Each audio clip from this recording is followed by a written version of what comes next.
First of all, thank you very much. We are so much grateful that you are here with us today. And salamat sa Panginoon, nakarating po kayo ng matiwasay, safe.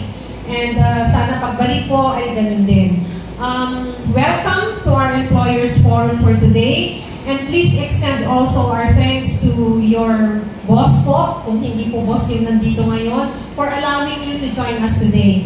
At sana po kung ano man po yung matutunan nyo ngayon, please share it with your co-employees po for them to know. That is the reason why we are inviting you here today, because we would like to seek your help po para po ma-inform ang ating mga employees ng kanilang benefits at anumang programa ng pag-ibig na maaaring makatulong po sa kanila. So, allow me first to present to you po yung ating a little po na information about Pag-ibig Fund.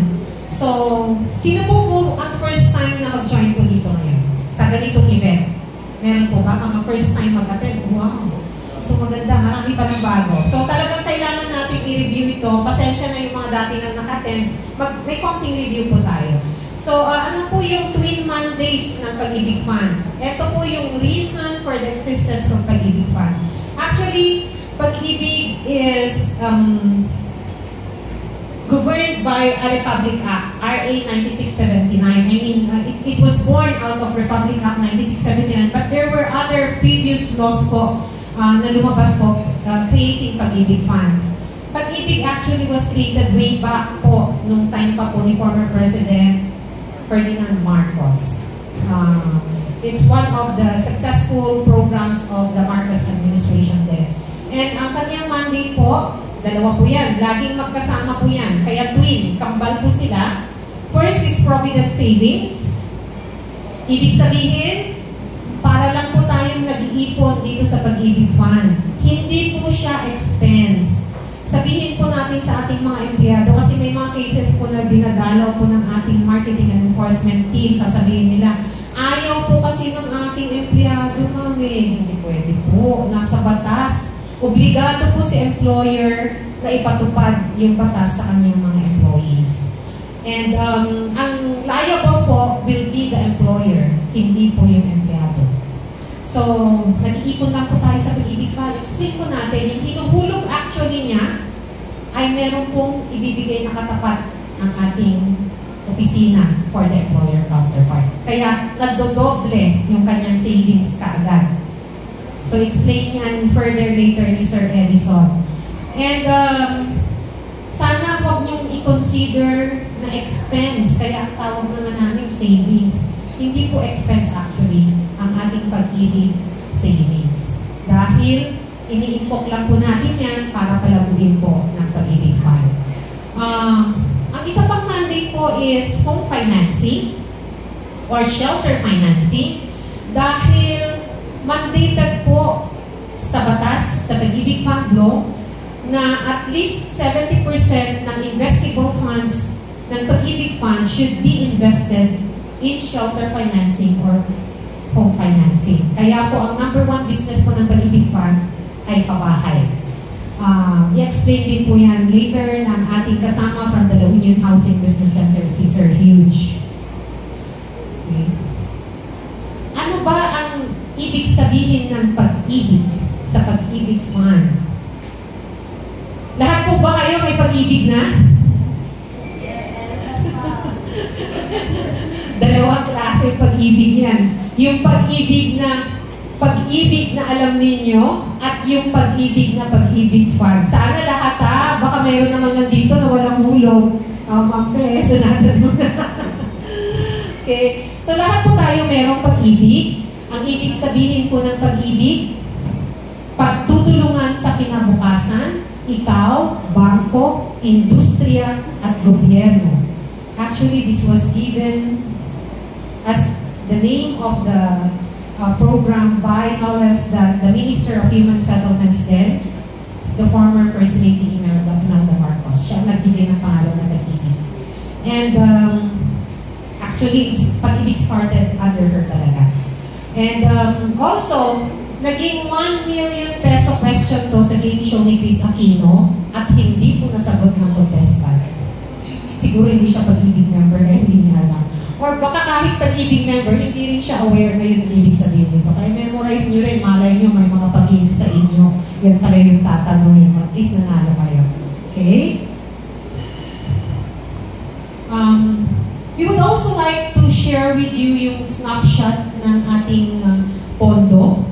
Kasi as owners of Pag-ibig Fund, tayo po ng mga miyembro, as owners of Pag-ibig Fund, dapat malaman namin how Pag-ibig Fund is faring right now. Okay lang ba ang ating pag-ibig? Kumusta naman ang ating pag-ibig? So we have corporate-wide 15.93 million active members. And napanood nyo kanina yung video ng aming DCEO, si DCEO Alex Aguilar, who is also an Ilocano. Sabi niya, we actually have more than 18 million registered members, but those who are actively paying are 15.93 million members po. At bilang may-ari po ng Pag-ibig Fund, we would like to report to you that we already have 925.61 billion pesos in terms of assets. Almost a trillion corporation na po ang Pag-ibig Fund. And sa member savings po, nakakolekta na po last year, pasensya na po, hindi po yan January to August, ng 89.26 billion pesos for that year. Savings lang po yun na kinolekta natin from our employees plus the employer counterpart, including MP2. At sa ating pabahay or housing loan po, nakapagpahiram po tayo ng 126.04 billion pesos po. Ito po ay in-avail po in the form of housing loans by 96,848 members po. All over the country po yan. Sa short-term loan naman po, yung short-term loan, we have here the multipurpose loan and the calamity loan. We were able to give loans amounting to a total of 59.32 billion pesos po. At ang nakahiram po ay 2,654,109 members. Sa ating dividends, napanood niyo po ba yung declaration ng dividends this year? It was declared by no less than the President, President Bongbong Marcos. Actually, he is the first President of the country to join Pag-ibig's declaration of dividends.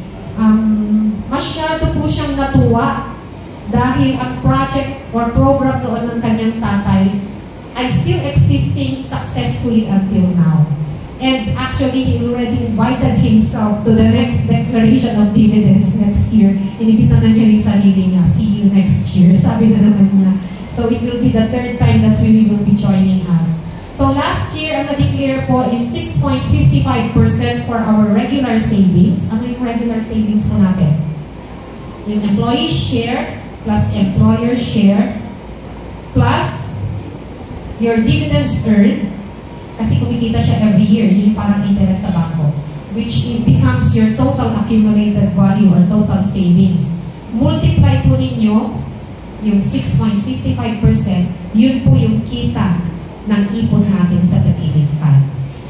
Tax-free. Ako hindi ko nasabi kanina umaga ng tax-free yata. Kalimutan ko. Tax-free po. Sa bangko po, may withholding tax. May interest nga, napakaliit na, minus tax pa po. Sa Pag-ibig, walang bawas po. And sa ating MP2 savings, ito yung voluntary program. Explain din mamaya yan. Ang na-declare na dividends, ang dividend rate po ay 7.05%. So, kung magkano yung total na nahulog mo times 7.05%, yun po yung kita ng ating MP2 savings. Tingnan naman natin ang La Union. How is La Union doing right now? Dito po sa La Union, meron na po tayong 70,348 members. Meron kami nung tinatawag na targets din. Actually, if we would compare po yung data ng ating present membership level sa Pag-ibig Fund against the data of the other government offices, parang marami po hindi nakaregister with Pag-ibig Fund. That's why we would also like to seek your help po in informing po, not only in our office, if you have friends and relatives po na may mga businesses who have not yet registered their employees, please tell them they have to register. Hindi ko rin nasabi this morning, we will be going out na po with full enforcement kasi magkakaroon na po ng separate enforcement team later ang Pag-ibig Fund dahil marami pong hindi nagko-apply. So I hope hindi po kasama yung mga kakilala ninyo sa enforce. For OAG, ano yung OAG? Other earning groups or other working groups. Ito po yung mga nasa informal sector. Hindi kagaya natin na formally employed, like the market vendors, the farmers and fisher folks, ano pa, tricycle driver and operators, chicken drivers and operators, bus drivers and operators. They are also covered by the Pag-ibig Fund po. Actually, under the law, for as long as yung employee earns at least 1,000 a month, covered na po siya ng Pag-ibig Fund. So, yung mga iba po, like may mga offices or companies po na sinasabi, 2 weeks lang kasi siya, or 15 days lang kasi siya, kaya hindi ko na pinaltasan ng sahod niya ng Pag-ibig Fund. But kung titingnan mo yung sahod, it's more than 1,000 pesos, so covered po siya ng Pag-ibig Fund. Hindi po monthly income na sinasabi na yun ang basehan. As long as meron siyang kinita 1,000 for the month, covered siya ng Pag-ibig Fund. Okay. So, doon naman po, by the way, sa OAG, bakit ko ina-emphasize yung OAG? I-discuss po later din po ni Sir Huge. Meron po kasi yung programa po ng BBM Administration now. It's one of the priority programs po, a flagship program of the BBM Administration po. The 4PH, narinig niyo na po? 4PH, Pagbansang Pabahay para sa Pilipino program.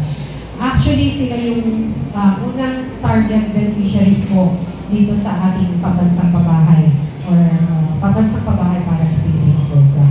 So, kung hindi naman po sila members ng Pag-ibig Fund, paano po sila makakapag-avail po ng pabahay or housing loan sa Pag-ibig Fund? So, they have to register for membership. Sa savings po, makikita natin dyan, 237% dahil nakakolect po tayo ng 680,859,000 sa member savings po dito sa La Union. So, dyan pa lang, kitang-kita, ang mga taga-La Union ay savers. Mas gusto nilang mag-save kesa umutang. Pero pakiusap din po namin sa inyo, inform natin ang ating mga empleyado na pwede rin po mag-loan sa Pag-ibig Fund, whether short-term loan or housing loan. Bakit po kailangan ma-inform sila? It's also their benefit, baka naman kailangan nila. And also, the more business that we have, the more loans that we give out, the higher will be the earnings of Pag-ibig Fund and the higher din po yung dividends. Kasi po, mandated under the law po ang Pag-ibig Fund to declare at least 70% of its net income as dividends. Ibig sabihin, most of the net income of Pag-ibig Fund goes back to our members in the form of dividends. And for the past years po, ang dinideklara po ni Pag-ibig ay hindi lang 70%. More than 90% po itong last na dinideklara po nila.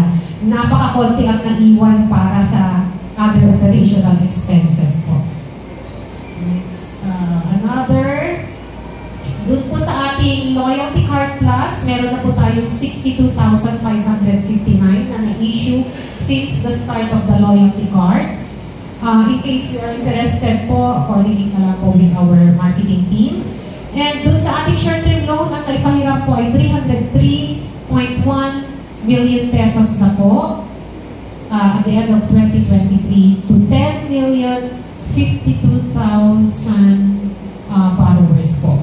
Ang first-time borrowers po ay only 2,654. Ito po yung mga, as in wala pa, hindi pa nakatry mag-loan. Kung mapapansin niyo po, aside from OAG ng red po, red din po yung short-term loans natin, number of borrowers, and yung ating first-time borrowers. Titingnan din natin pati sa amount, medyo kulang pa, 76% lang po yun. So, ibig sabihin, kailangan pa natin magpa-loan ng marami dito sa La Union. Ang hindi maganda kasi, parang napakarami nating pera dito sa La Union,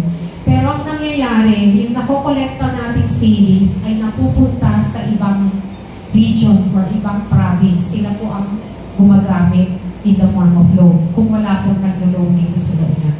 Mas maganda po sana yung ating savings dito sa La Union ay tayo rin mga taga La Union ang gumagamit in the form of loans po. So, ito po yung performance po ng Pag-ibig Fund. Tatlong pula. Sana po matulungan ninyo kami dito sa mga red na areas po, yung ating KPI.